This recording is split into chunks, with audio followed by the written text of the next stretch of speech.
Hello students, very good afternoon. This is L.K. Tripathi here, SST teacher from LPM Public School. Dear students, as we have been discussing about the human resources, that is your geography portion. Now we have a new video about the same chapter. The topic is different, that is population composition. What is population composition? Before this discussion, we have to go back for a short glimpse about the different types of resources available here in the country. So many resources are there in the country through which we perform our livelihood, our industrial and manufacturing activities, also included from our main economic activities, that is depend upon the soil, climate, relief, and all such types of facts as we have seen earlier. So main factors, that is economic factors, cultural, urbanizations, government policy are some of the factors which influence the growth of the resources, use of resources in different way. Now let's begin about the population composition. What is the population composition? This topic will give us a lot of information about that. Another important aspect of human resource, besides its distribution, is its composition. A study of the composition of population includes a study of the age structure, sex composition, rural-urban segments, occupational structure, literacy levels, as well as language, religion, and races or ethnicity. All such types of compositions are there, which we have to study in coming time from the discussion in different ways. Age structure, first of all, we shall find out the age structure. What does it mean? The age structure explains the percentage of a country's population in different age groups. This is very important. This is such an structure which explains about the percentage of the population of the different age groups. A study of the age structure gives a direction to planning and development work in human resources. Normally, an age pyramid shows the segment of population in the age ground 0 to 4, 5 to 9 and so on till 75 plus. While the numbers of males and females are shown on the horizontal axis, the age groups are depicted on the vertical axis. We can call the age group 0 to 14 as young or dependent, 15 to 64 as the adult or working age group, and 65 plus as the older age group. So we can say normally an age pyramid shows, when we will construct the age pyramid, the population in the age group 0 to 4, 5 to 9 and so on till 75 plus. ये normally age pyramid है, while the number of males and females will be shown on the horizontal axis, the age groups are depicted on the vertical axis. We can say finally, the young group, they are considered 0 to 14 and they are known as dependent class. 15 to 64 as the adult or working age group, and 65 plus as the older age group. Means above 65 plus, that is known as the older age group, and also they are known as the dependent class. In a country where the age group pyramid has a broad base that narrows upwards, we can see that the highest number of people is in the younger age group. A high birth rate and a low infant mortality rate contribute to this. The younger age group is non-productive and comprises a large dependent population. This age structure is a typical of developing economies like India and Bangladesh. Most African, some Asian, and many Latin American countries also have this type of age structure. In a developed economy, the younger age group is not larger than the working segment. This points to the fact that the birth rates are controlled, so there is more proportion between the working and dependent population. The UK, the US, Canada, Japan, and most European countries have this kind of an age structure. In most developed countries, they are economically related. We also see a large old age segment than in developing countries. This is because of better health care and medical facilities in the developed countries, and so old people live longer. In the developing countries, the life expectancy is low because of poor medical and healthcare facilities and lack of proper nourishment. So, fewer people are found in the older age group when the working age group segment is larger than the other two. It means more people to sustain and provide for the other groups. This group also contributes to a country's economic development and is usually larger in developed countries.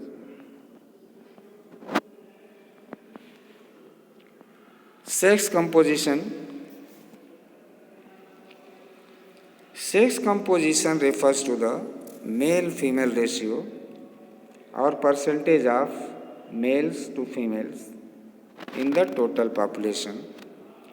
It is calculated as the sex ratio, which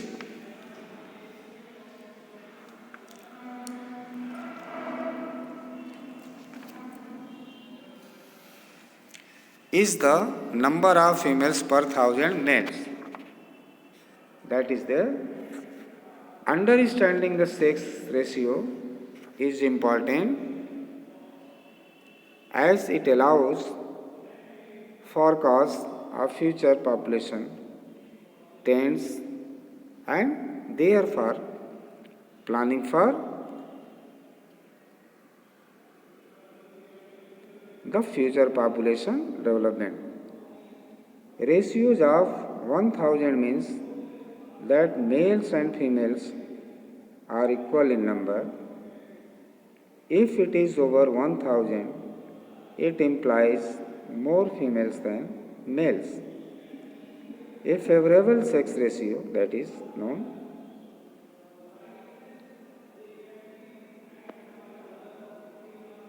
It is in unfavorable sex ratio when there are less females per thousand males.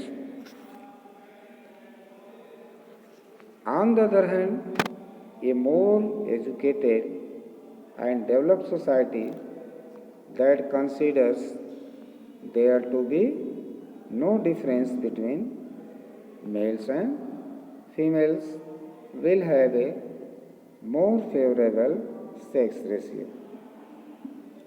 Literacy rate, it also influences the society of the country too much. What is this? Literacy rates are determined by the percentage of the total population that is able to read and write. At the end of year 2000, about 80% of the world's population was considered literate. In the developing countries of the world, the literate population is lower, especially in rural areas. In such economies, the female literacy is usually lower than that of males. In developed countries, almost the entire population is literate and there is virtually no difference between male and female literacy level. Next, that is occupational structure. Occupational structure gives an idea of the number of people within the total population engaged in different activities to earn a livelihood. First, primary activities, which include agriculture, animal rearing, forestry, fishing, and mining. Secondary activities like manufacturing and processing. Number third, tertiary activities, which includes services, transport, and communication.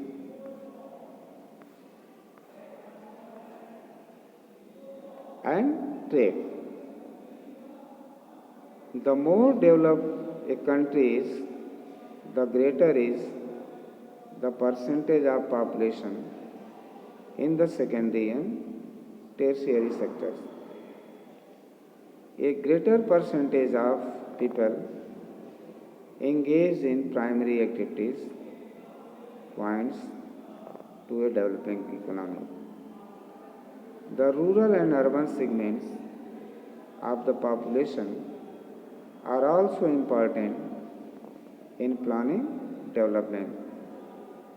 While 48% of the world population was living in towns and cities in 2004, India had 72.18% still living in rural areas.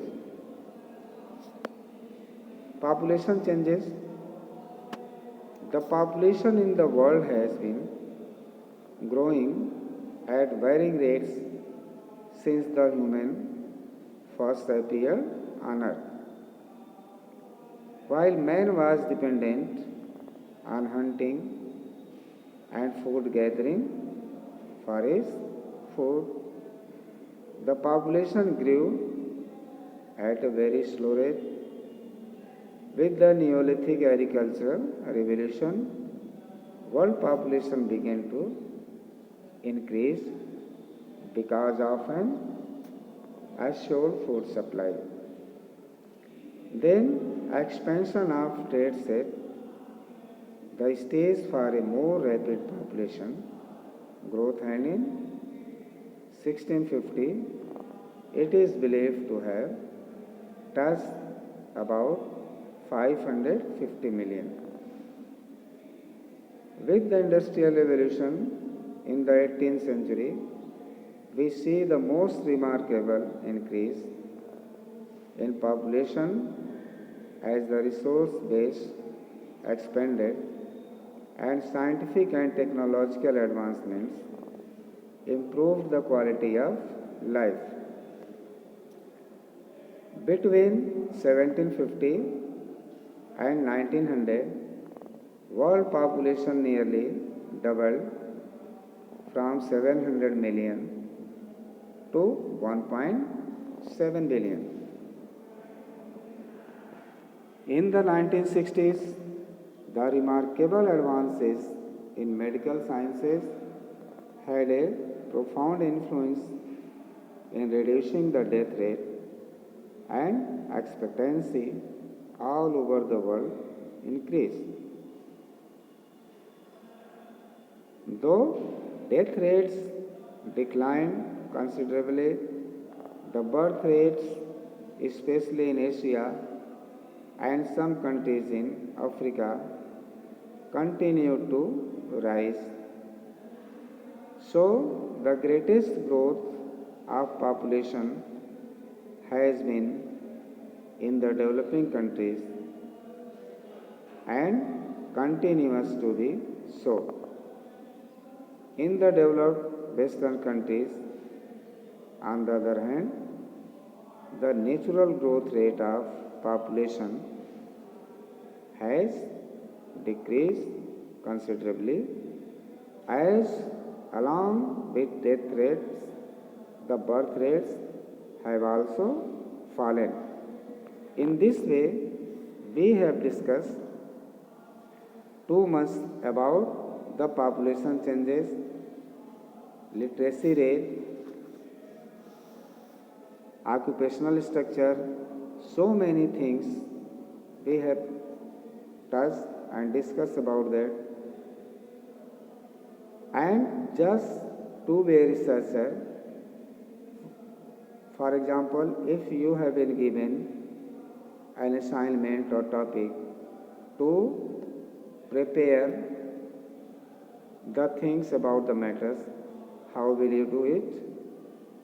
In developing countries, there is unfavorable sex ratio. Find out the reasons for the same. How will you find out the reasons about that? Suppose that a country is developing gradually or rapidly and sex ratio is not favorable or balanced. So, what are the reasons there? Find out the reasons why it is so, and how can we find out the solution of this problem. Female ferticide is an inhuman practice where the girl child is killed before birth. Female infanticide is another inhuman practice where the girl child is killed just after birth. So this is infanticide is a great threat over the society if it will be practicing in coming future. So a danger will create before the human society. That will be a big difference or gap between male and female, that is sex ratio.